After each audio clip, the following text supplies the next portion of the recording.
Hi guys, welcome back to my channel. So চলে এসেছি আর একটা নতুন ভিডিও নিয়ে। আমার মুখ চোখ দেখুন, একটু কদিন ধরে শরীরটা খারাপ যাচ্ছে, তার জন্যই এরা মুখ চোখের অবস্থা। তো যাই হোক, আমি আর একটা বই পড়ে শেষ করেছি, আর সেটা হচ্ছে একটা বাংলাদেশি উপন্যাস। ইদানিং বাংলাদেশি উপন্যাসগুলোর নেশা লেগে গেছে, যার জন্য ডার্ক রোম্যান্স থেকে পুরোপুরি সরে আমি এদিকে চলে এসেছি। বাট পুরোপুরি সরা বলাটা ভুল হবে, আছে আছে ওই বইগুলো পড়েও তোমাদেরকে রিভিউ দেবো। অ্যাকচুয়ালি আমি সব ধরনের বই পড়ি, তো যখন যেটা নেশা লাগে ওটা একটু বেশিই ঢুকে যায়। তো যাই হোক, যে বইটা আমি পড়ে শেষ করেছি সেটা হচ্ছে সুইসাইড নোট। এই বইটার লেখক হচ্ছে মোহাম্মদ শহীদুল ইসলাম রাজন। আমি এই বইটা মিশো থেকে পারচেস করেছি, পুরো অরিজিনাল কোয়ালিটির বই এসছে, একদম অরিজিনালি। তার সাথে দুটো বুকমার্কও ফ্রি পেয়েছি আমি। আর এই বইটা খুব একটা বিতর্কিত বিষয় নিয়ে, তোমরা অবশ্যই এটার যে কভার পেজটা সেটা দেখেই বুঝতে পারছো। ইভেন আমিও যখন বাড়িতে কিনেছি, আমার বাড়িতে শোরগোল পড়ে গেছে। আমার মা ঠাকুমা ভাবছে মেয়ে হঠাৎ এইসব বই পড়ছে কেন। তো যাই হোক, এই বইটার ট্যাগলাইনটা এখানে লেখা রয়েছে, খুব বিখ্যাত। একদিনের আত্মহত্যা মহাপাপ বলে, আমরা অনেকেই তা ধীরে ধীরে করি। তো বইটার যে ব্লার্বটা রয়েছে সেটা আমি তোমাদেরকে পড়ে শোনাচ্ছি, দেন আমার স্টোরিটাই কী লেগেছে না লেগেছে আমি তোমাদেরকে বলবো। পারিবারিক ভাঙন, মা বাবার মাঝে দ্বন্দ্ব, বিচ্ছেদ যে কোনো সন্তানের সুস্থ মানসিক বিকাশের প্রধান বাধা হয়ে দাঁড়ায়। শ্রাবণও তেমন। বাবা মায়ের বিচ্ছেদ এবং হতাশার মুখে দাঁড় করিয়ে তাকে একাকিত্ব, অস্তিত্বহীনতা, এগুলো সব তার মধ্যে চলে এসেছে। তার অন্ধকার জীবনে হঠাৎ এক টুকরো আলো হয়ে আসে নীলা। অল্প অল্প করে জমতে থাকে তাদের ভালোবাসা ও ঘর বাঁধার স্বপ্ন। সেই নীলাই যখন নিভু নিভু করে ডুবে যেতে চায়, ঠিক তখনই শ্রাবণ ফিরে যায় তার পুরনো একাকিত্বে। অবহেলা নামক ফিনিক্স পাখি তাকে করে তোলে ভয়ানক, প্রচণ্ড ভয়ানক। রোম্যান্টিক থ্রিলার সুইসাইড নোট শ্রাবণ এবং চার দেয়ালের মাঝে আটকে থাকা অসহায় এক মায়ের গল্প। সুইসাইড নোট ঝুমুর নামক এক প্রাণবন্ত কিশোরীর গল্প। সুইসাইড নোট আমি এবং আমাদের গল্প। তো ব্লাড থেকে তোমরা বুঝতেই পারছো যে শ্রাবণ নামক যে ছেলেটি রয়েছে সে, তার লাইফকে ঘিরেই এই বইটা। তো শ্রাবণের বাবা মা হচ্ছেন, ছোট থেকেই তাদের মধ্যে খুব ঝামেলা হতো, এবং ঝামেলার বিষয়টা হচ্ছে যে শ্রাবণের বাবা একজন অন্য নারীর প্রতি আকৃষ্ট হয়ে উঠেছিলেন, এবং সেটার কারণে উনি ওনার যে মানে শ্রাবণের যে মা রয়েছেন তার উপরে অত্যাচার করতেন, তাকে মারধর করতে। তো শ্রাবণ এই জিনিসগুলো ছোট থেকে দেখতো। অবশ্যই সে একটা বাচ্চা ছেলে, সে সেই টাইমে বাবা মার মধ্যে স্ট্যান্ড হতে পারতো না। ছোট থেকে সে তার মায়ের কান্না কাটি এগুলো সব দেখে বড় হয়েছে, এবং সে কিছু করে উঠতে পারতো না। এবং ধীরে ধীরে এমন হলো যে বাবা তার কাছে চলে গেল, এবং মানে যে পরনারীর সাথে তার সম্পর্ক ছিল তার কাছে চলে গেল, এবং তার মা একা হয়ে পড়লো। কদিন বাদে তার বাবা সেই মহিলাকে বিয়ে করলো, এবং শ্রাবণের যে মা রয়েছে তাকেও ধরে বেঁধে তার মামারা বিয়ে দিয়ে দিল। তো এখানে পুরোপুরি শ্রাবণ একা হয়ে গেল, তার মতামতকে প্রাধান্য দেওয়া হলো না, তার বাবা মা তার কথা ভাবলো না। একটা ছেলের মনে বা একটা বাচ্চার মনে এইসব জিনিস কীভাবে মানে ফেলে, আর সেই ট্রমা থেকে সে যে কোন স্টেজে যেতে পারে সেটাই হচ্ছে এই বইটা। পরবর্তীকালে শ্রাবণ যখন প্রাপ্তবয়স্ক হয় তখন ওর জীবনে নীলা নামক একটি মেয়ের আগমন ঘটে। মেয়েটা ওকে ভালোবাসে, ভালো করে। এবার ছেলেটা প্রথম থেকেই এত না পাওয়ার মধ্যে ছিল না, যখন কিছু একটা ও সামান্য পেয়েছে তখন ওর মধ্যে এই জিনিসটা তীব্র হয়ে ওঠে যে একে যেভাবেই হোক আমি ধরে রাখবো, এবং সেই তাগিদেই ও প্রচুর পরিমাণে ওভার পসেসিভ হয়ে যায়।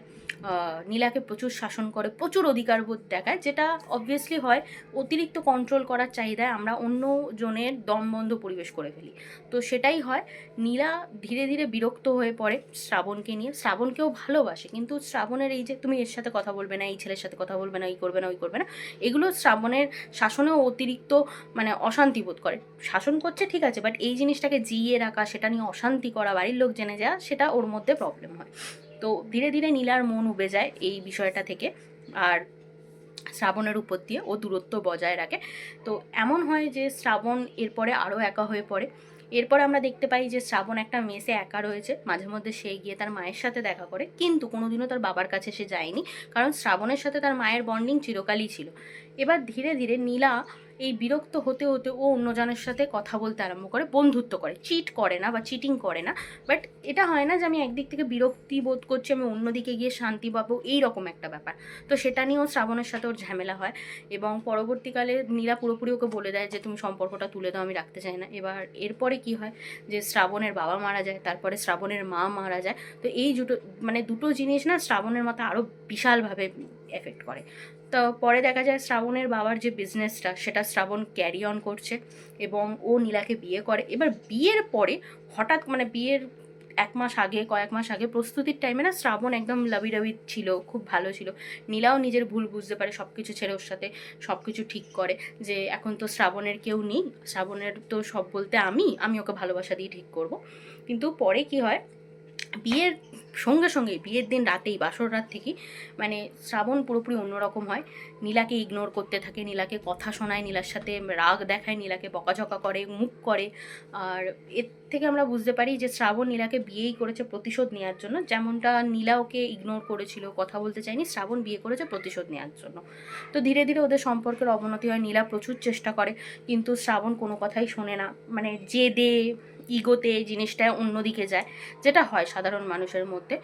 তো এরপরে কি হয়, নীলা আবার সেই আগের রুটিনে ফিরে যায়। এত অপমান, এত লাঞ্ছনার পরে ও আবার যে ছেলেটার সাথে ও কলেজ লাইফে কথা বলতো তার সাথে আবার কথা বলতে আরম্ভ করে অ্যাজ এ ফ্রেন্ডই। কিন্তু এই জিনিসটা আবার শ্রাবণ জেনে ফেলে এবং শ্রাবণ সেটা নিয়ে অশান্তি করে। কিন্তু যখন দেখে যে এটা হাতের বাইরে চলে যাচ্ছে, তখন নীলা ঠিক করে যে ঠিক আছে, আমি আর এই ছেলেটার সাথে কথা বলবো না, জিনিসটাকে ইতি টানবো। তো সেই ছেলেটি আবার নীলাকে বলে যে ঠিক আছে, ইতি টানার আগে তুমি একবার আমার সাথে শেষ দেখা করো। তো নীলা ঠিক করে যে ঠিক আছে, দেখা করে আমি না হয় মিটিয়ে দেবো। কিন্তু সেই দিন শ্রাবণ ওদের মাঝে চলে আসে এবং চলে এসেও কী করে যে এদের দুজনকে হস্টেজ হিসেবে একটা জায়গায় নিয়ে যায় এবং সেখানে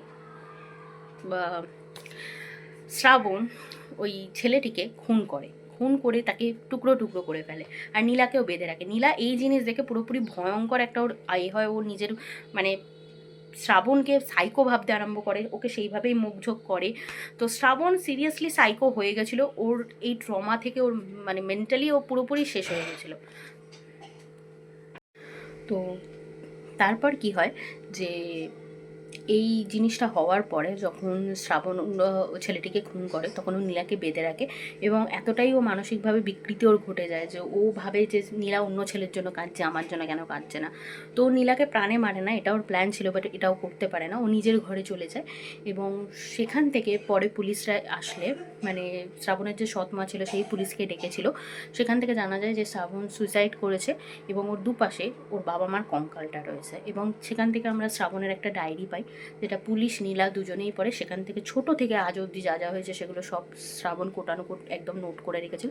সেটা থেকে বুঝতে পারি যে শ্রাবণ দিনে দিনে কিভাবে শেষ হয়েছে, এই পর্যায়ে পৌঁছেছে। ইভেন ওর মায়ের যে দ্বিতীয় স্বামী তাকেও শ্রাবণ খুন করেছিল।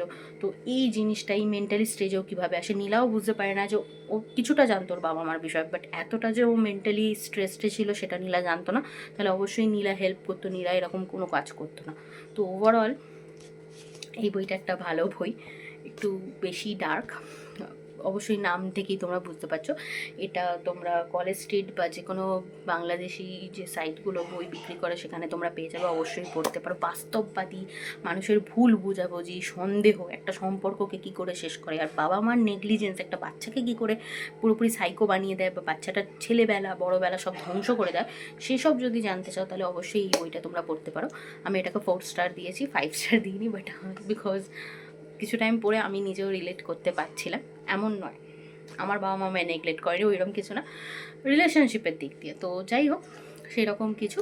তো ওভারঅল আমার বইটা ভালো লেগেছে, যদি তোমাদের ভালো লাগে তোমরা পড়তে পারো। আর এই রকম ভিডিওর জন্য অবশ্যই আমার চ্যানেলটাকে লাইক, শেয়ার, সাবস্ক্রাইব, কমেন্ট করো। দেখা হচ্ছে নেক্সট ভিডিওতে। টাটা।